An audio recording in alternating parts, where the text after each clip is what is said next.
Guys, welcome to a classic film review of 1942's Went the Day Well, one of the gems in the Ealing Studios crown. This is the tale of a fictional day in a small southern English village when a group of German paratroopers posing as British soldiers arrive with plans of forming the vanguard of an invasion of Britain. Now, thankfully, the residents of the small town suspect their true purpose and begin to fight back. Now, Went the Day Well was adapted from a Graham Greene short story and was itself the inspiration for 1975's novel The Eagle Has Landed, which was, of course, made into the 1976 all-star movie. Phew!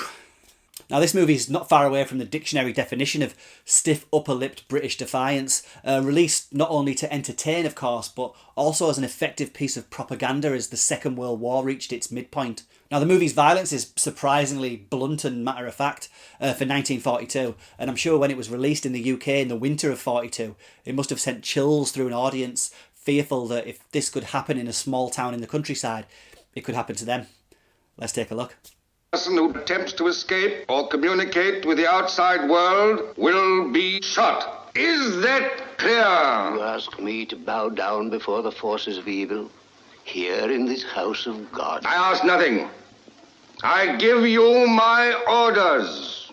So Went the Day Well was designed to prepare the United Kingdom's movie-going patrons for what might transpire should pesky Adolf Hitler be bold enough to drop his troops on the shores of Britain. And yeah, although it has some important points to make, it also is a brilliant little wartime adventure story. Now, maybe modern audiences will be gratefully oblivious to it, but the theme of the movie is that everyone in Britain, regardless of age, gender or social class, owed it to their country to defend it by any means necessary. And these particular villagers aren't messing about. We eventually get sweet church-going girls taking up rifles, little old ladies taking out Germans with shovels and axes. And if brave little schoolboys have to take a bullet for king and country, so be it. I never had any children myself. Mr. Collins blamed me for it, and I blamed him. And then he was taken. So we never found out. Oh!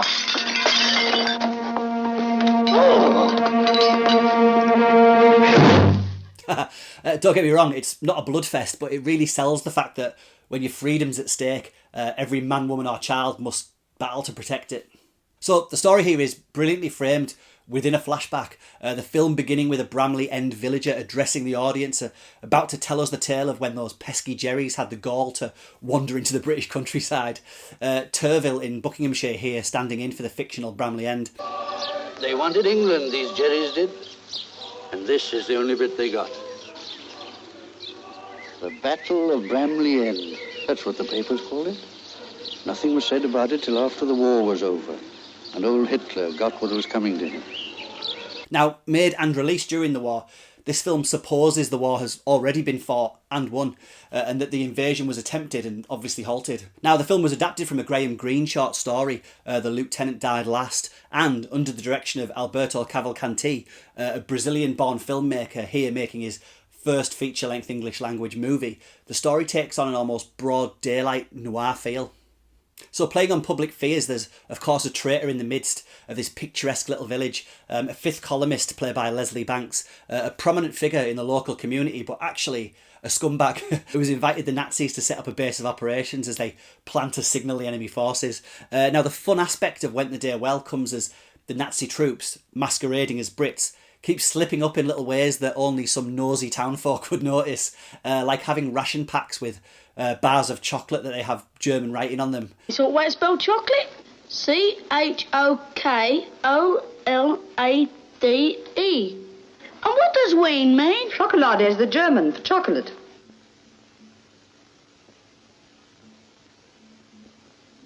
But also the fact that they of course don't display the appropriate manners befitting a British soldier. Manners, I thought to myself at the time. Then he might have been a German for all you could tell. I see. So you think there's a German spy among Major Hammond's men? Well, I don't know what to think. The one that went for young George this morning, I told him to his face he was behaving like a German. Now, in light of this, the vicar's daughter, Nora, played by Valerie Taylor, obviously becomes suspicious and confides in Wilford, obviously not knowing he's a traitor, and of course, he tries to convince her that this is all just some test. I must say I should hate to think that we were sharing our dinner last night with a couple of Nazis. Hello? Hello?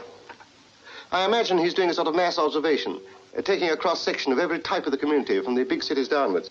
Really, Mrs. Collins gets worse every day. Never mind, try again later.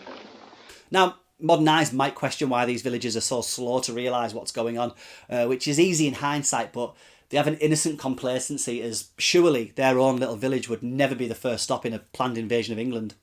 Now, not taking any chances themselves in terms of a revolt, the Germans round everyone up into the church and cut off all communications. Fans of British TV might be interested to know that this is the same church used in BBC's Vicar of Dibley show. And it's here, in the plot, where things get a bit spicy, as we get a good glimpse at how ruthless the invaders are, as they threaten adults and children alike and aren't adverse to gunning down members of the clergy. Now, When the Day Well features some small but quite stunning set pieces that hit hard due to their matter-of-factness. A group of boys whistling as they cycle home, gunned down by Germans. The lady of the manor, Mrs. Fraser, played by Marie Law, saving the lives of children by grabbing a grenade and running from the room with it in her hands. When are the soldiers coming? They'll be here any moment now. I wish they were here now. Oh, she's yellow.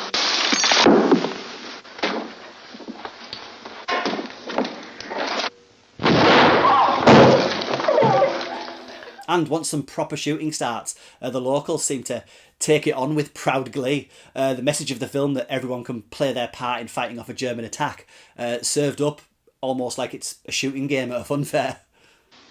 What's up? I shot one. Good girl. You know, we ought to keep a score. That's one to you. Half a minute now, I'll have a go. Missed him. Can't even hit a sitting Jerry. Now, I don't mean to give the idea that this is some kind of grim or painful watch. It isn't. The citizens of Bramley Green are a tough bunch, and I wonder what German audiences would have made of the film, although obviously I doubt it played there at the time. Viewed from that angle, the message is, look what would happen if you'd be daft enough to try and land on British shores. It doesn't waste time on grandstanding, patriotic speeches, but it uses that time on shootouts and axe attacks. Now, all in all, it's well-handled, suspenseful entertainment. Its performances are natural and the script delivers its message and doesn't forget to lace it with the odd spot of British humour. 2 and 6, please, sir. 2 beers, Jim. Right, Pat. Thank you, sir. Your very good health. And down with Hitler.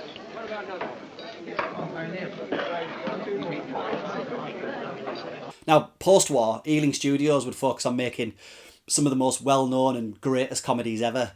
Whiskey Galore, The Lavender Hill Mob, The Lady Killers. And this film more than deserves to stand among the best films the studio's produced. Go check it out.